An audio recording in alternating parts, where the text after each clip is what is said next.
I'm loving my life. This year's living. Yeah, I'm on words, handshake. Can't translate.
What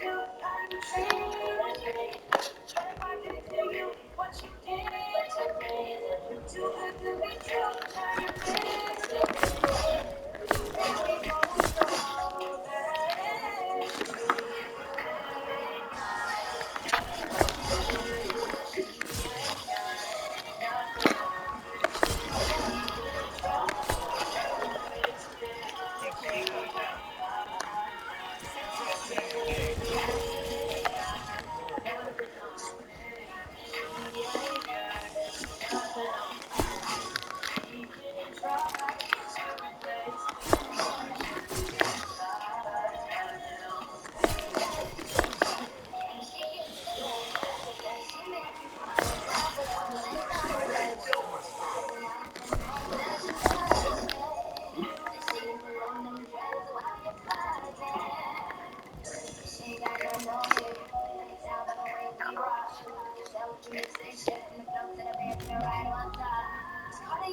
wanna play with magic? Boy, you should know what you are. Baby, do you dare to do this? 'Cause I'm coming at you like a boss. Are you ready for a perfect storm, a perfect storm? 'Cause what's your mind, what's your mind?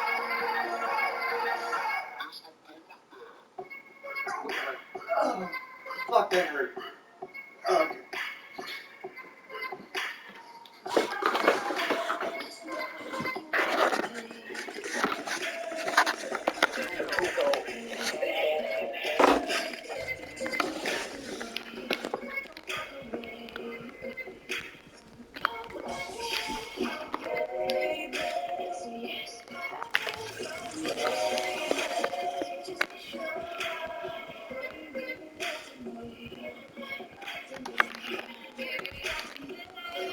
So you wanna play with magic? Boy, you should know what you're for. Baby, do you dare to do this? 'Cause I'm coming at you like a boss. Are you ready for a perfect storm, a perfect storm? 'Cause what's your mind, what's your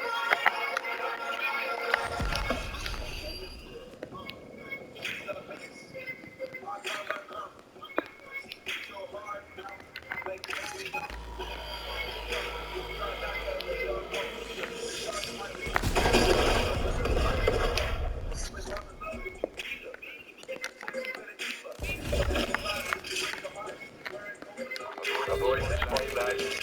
The other terrorist was dodging you almost immediately. I should not have this.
artificial intelligence.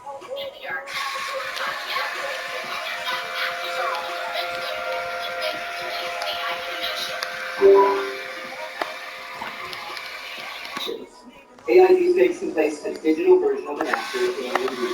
A real actor's face can be inserted on a stunt double seamlessly.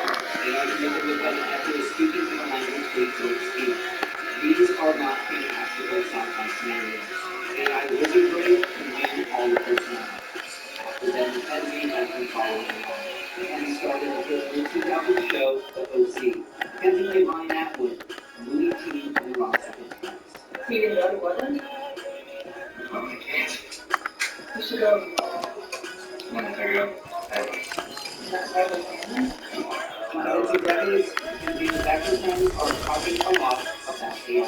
I think the real concern that I hear about actors is how the technology could be used to gain leverage over communities and to potentially replace us. McKenzie says he's worried Hollywood studios will try to cut costs with AI technologies, like duplicating all of an actor's abilities in a future production. It would save the studios a lot of money.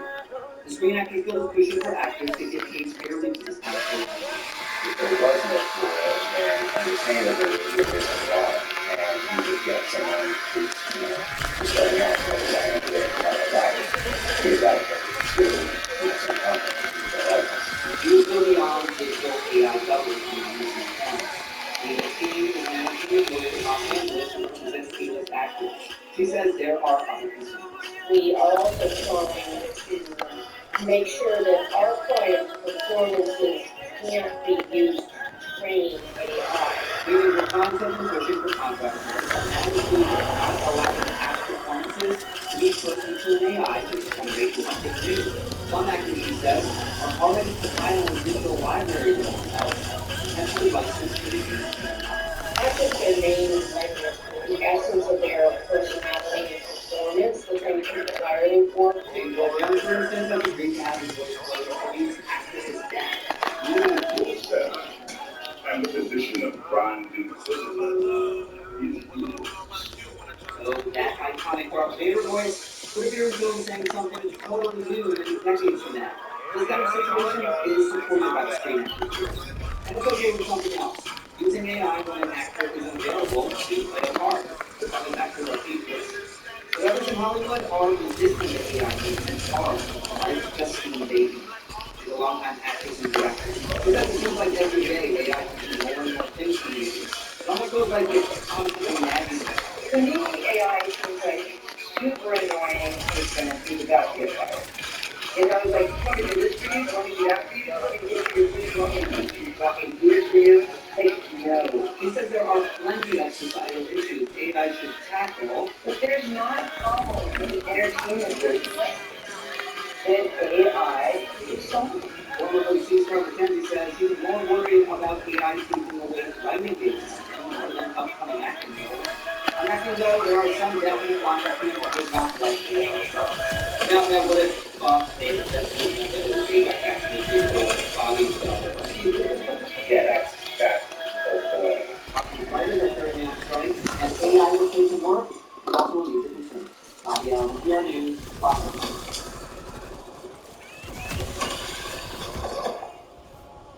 Colleges, future students, and their families are processing the Supreme Court's decision to ban affirmative action in the admissions process. The decision has the potential to affect colleges beyond who puts in and why. NPR's higher education correspondent Alyssa Nadworny is here to explain what is the program. Hey, Michelle. So after this decision to ban race as a factor in admissions, have an effect on, like other race adjacent programs, like say scholarships for Black students, programs specifically for Latinos going into medicine. Yeah, well, I mean, that was and it still is a big concern among higher education experts. But the majority opinion by Chief Justice John Roberts was pretty narrow. He wrote that the admissions programs at Harvard and UNC were unlawful, and that the school can't just check a box for race safety, but he did not go further. I'm talking with a lawyer with our to education law at the University of Texas. Austin. And she believes this decision doesn't explicitly prohibit race-conscious decisions in those other areas that you're talking about, such as financial aid. The only legal issue that was before the court was the consideration of race and emissions. It will be important for institutions to hold their ground and be able to engage in those other practices that are absolutely foundational to their mission. I also spoke with Jody Baker, a professor of education policy at Southern Methodist University, and she agreed with that assessment. We want to make sure that we don't overstate what the legal contours are, because that might create chilling effect for institutions to restrict themselves further in the legal limits. To states like California and Michigan, where affirmative action was already not allowed, show us what might happen nationally. They do. I talked to Kelly Slay about this. She's at Vanderbilt University. She studied what happened after the University of Michigan, after the state banned affirmative action in state schools. Here's what she says. There was this. To states like California and Michigan, where affirmative action was already not allowed, show us what might happen nationally. They do. I talked with Kelly Frey about this. She's at Vanderbilt University. She studied what happened after the University of Michigan, after the state banned affirmative action in state schools. Here's what she says. There was this kind of chilling effect where, folks on campus weren't talking explicitly about race. They were scared. They didn't know exactly what they could and what they couldn't do. One example she points to is a program at Michigan that was funded to increase access and success for students of color. It's now mostly comprised of students who are white and come from lower income backgrounds and rural communities. So a big kind of change there, even though that wasn't really included in the statement. So, what is the most effective way to get the gun laws to last? Well, research has shown again and again that really nothing is as effective as considering race. There was this big research from Georgetown University. They did simulations to see kind of what would happen when they removed grades and instead used combinations of things like high school grades or test scores or even socioeconomic indicators. They didn't make progress. So what happens now? What will colleges use? So we can expect to see colleges focus more on the essay. In Chief Justice Roberts' opinion, he kind of left the door open on this, saying that students could talk about how race had impacted their lives when they applied. We'll also probably see an increase in recruitment to try and find students, expanded financial aid, including maybe some free college programs. Those, of course, are going to take money. And then the other thing we may see going forward is more test optional schools. So that's where schools are no longer requiring the SAT and ACT. That became pretty popular during the pandemic and has been shown to create more ethnic and racial diversity. I think the race and admissions has come up again and again in the courts. Will this victory for opponents of affirmative action actually be the end of it, or is it just the beginning? Yeah, it's a great question. I mean, the man behind both the Harvard and the UNC cases is a guy named Edward Blooms, the founder and president of Students for Their Admissions. In early court filings in the Harvard case, they were arguing that they wanted to end, quote, any use of race or ethnicity in the educational setting, not just through admissions. After this decision, Google promised to enforce, the decision, saying this is going to keep an eye on colleges to make sure that they are really following the law of the state. If you're with Mad Money, thank you so much for joining us. You bet. Thank you, Lisa. This week, a 13-year-old Australian girl was the talk of the skateboarding world.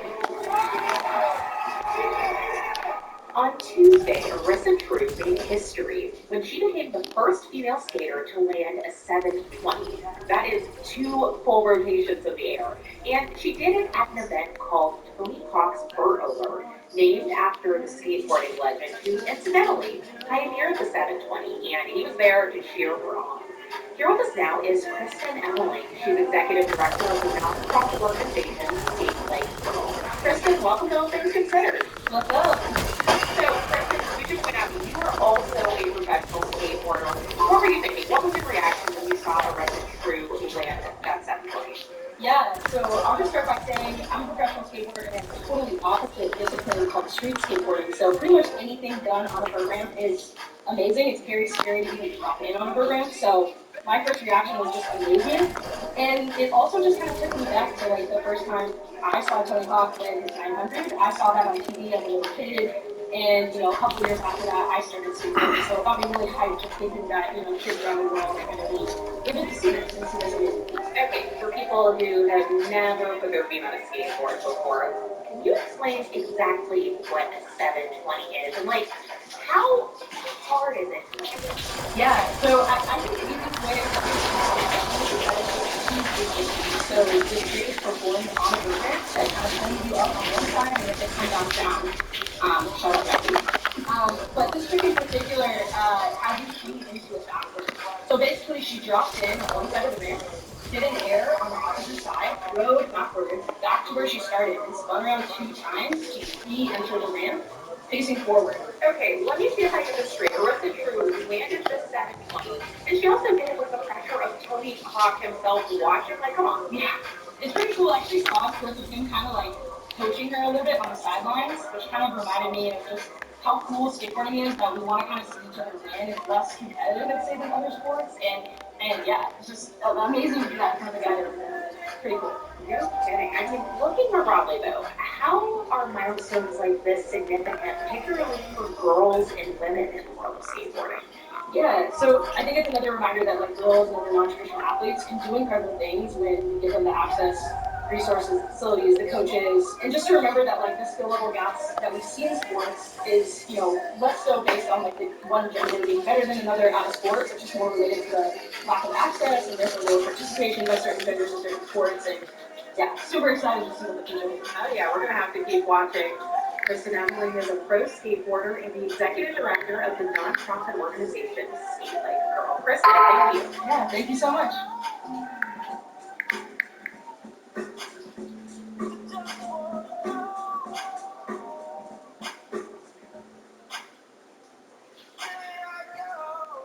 The mountains, lakes, deep woods, and rugged coastlines of Maine's Acadia National Park are home to more than 300 species of birds. Volunteers are making recordings to document the avian soundscape, which is changing quickly. Mary Carpenter of Maine Public has the story. At sunrise on a June morning, Laura Sebastianelli is turning up at a trail in Acadia National Park. She's wearing headphones and holding a big microphone that looks like a satellite dish about the diameter of a large pizza. Soon, she aims it in the direction of a warbler. We actually were doing 2 common monsters and a couple different country singing. So one male poem was living on this is my Thursday and this is my February. For 6 years, Sebastianelli has been making bird songs in Acadia. She and her team have gathered over 12 recordings. She's got songs that are emblematic of summer in the North Field, like the Swainson's thrush.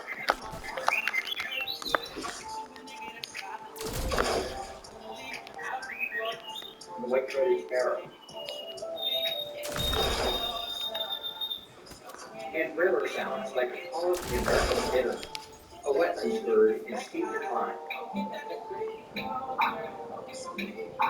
Climate change is adding urgency to the project. As cold-loving species abandon Acadia and southern species arise, we already know examples of consporial sticking. Used to breed in the park as late as the mid-90s. Seth Ben of the Tudyk Institute is supporting the recording project. You can't find a breed of sticking in the park. Canada Jade is down in Winchester. You can't find them. The recordings are being archived from the College Library, Cornell Lab, and Ornithology, where Jane McGowan says they're important specimens. How did this area sound before it was developed, before climate change and drastically changed the habitat? So all of these snapshots in time of the acoustic soundscape are potentially really valuable in ways that we have not yet understood. Sebastianelli's recordings also help to supply Cornell's popular birding app, Bird, which helps identify bird species by their calls using smartphones. Out on the trail, Sebastianelli represents Teresa Kramer and Ryan Shalali, who say they've been using the app to identify bird shots on their message and ask her to confirm their results. Well, if there was the common raven, the magnolia warbler, and the black-throated green warbler, does that sound right? Yeah. Yeah, we're definitely trying to listen to that scream of the common raven. A few minutes later, Bastianelli stopped to take the call with the Ravens, still echoing out of the request.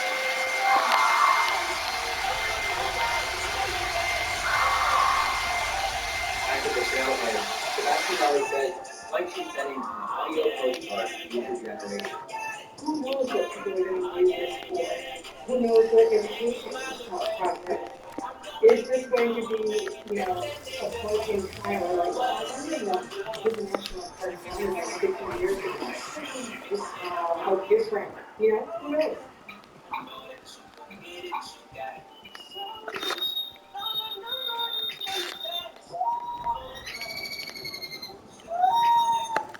For NPR News, I'm Murray Carpenter.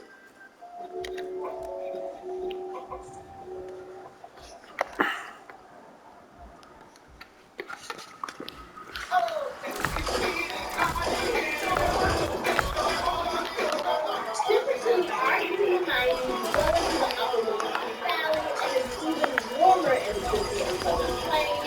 And despite the advice to conserve melons along there, Americans are opting for industry. Millions of homes will enter the surge of cold blast, pulling electricity from overburdened power grids. According to the North American Electric Reliability Corporation, 2/3 of the U.S. are at risk of energy shortfalls due to extreme heat.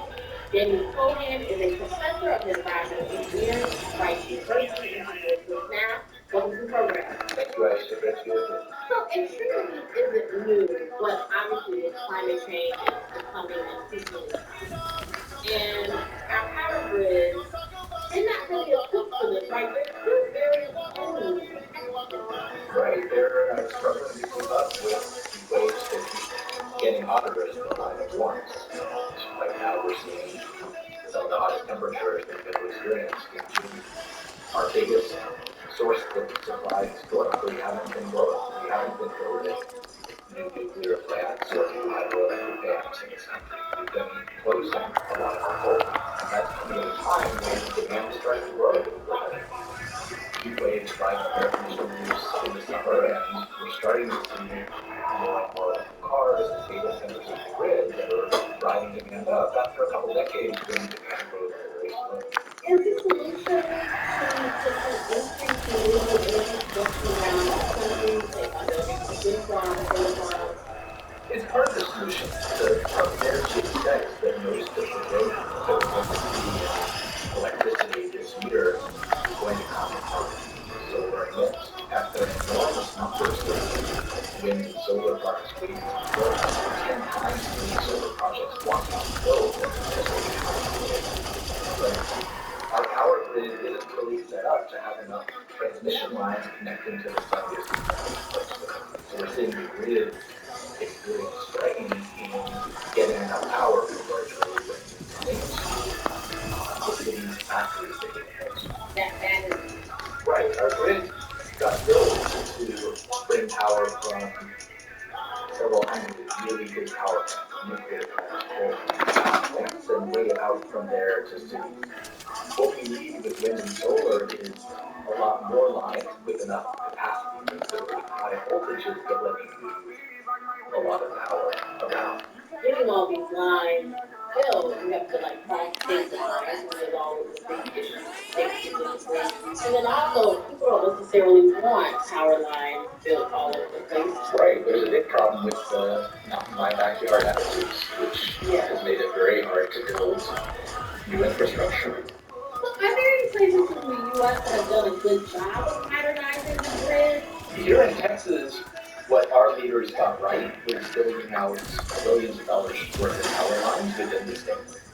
We better linked within our state, but we're not linked elsewhere. I don't think there's any part of the country that's really doing a A-plus job on infrastructure. You see energy experts come visit from Europe or Japan or elsewhere. They're appalled at how insufficient our grid is. What you do see in terms of where there's less risk this summer, you might get by a little bit more easily, is that much of the southeast and mid-Atlantic states, they operate their grids with a bigger buffer. They have more surplus capacity online, which gives them a little bit more confidence of not having any shortages this summer, but it comes with an extra cost. You can't store up power most of the time, and so the bigger the buffers that you build, the more the power. Jamie Cohan of Rice University, thank you so much for joining us. Thanks, Brian. It's been a pleasure being here. This summer has been hot, and with the 4th of July just around the corner, we'll be looking for some chili recipes to help us cool on down. That means stepping away from the grill or the oven and cracking open the freezer. Julia Collin Davidson and Bridget Lancaster are here to help. They host American headquarters in Boston. Welcome to you both. Hi, Brian. Thank you.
I would shower real quick, and Jeff wants to go check out Mother's. If you want to join us. Okay, we're doing that right now. Jeff kind of wants to go as soon as possible. That's why he just showered. But I need to shower too, so I'm going to shower. Okay, would I have time to complete whatever I'm doing? Can you do that while I'm in the shower? Quite possibly. What are you doing? Trying to complete these missions.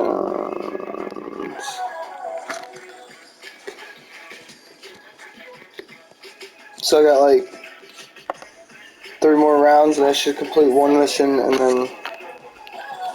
Oh, I will hop in the shower. Okay.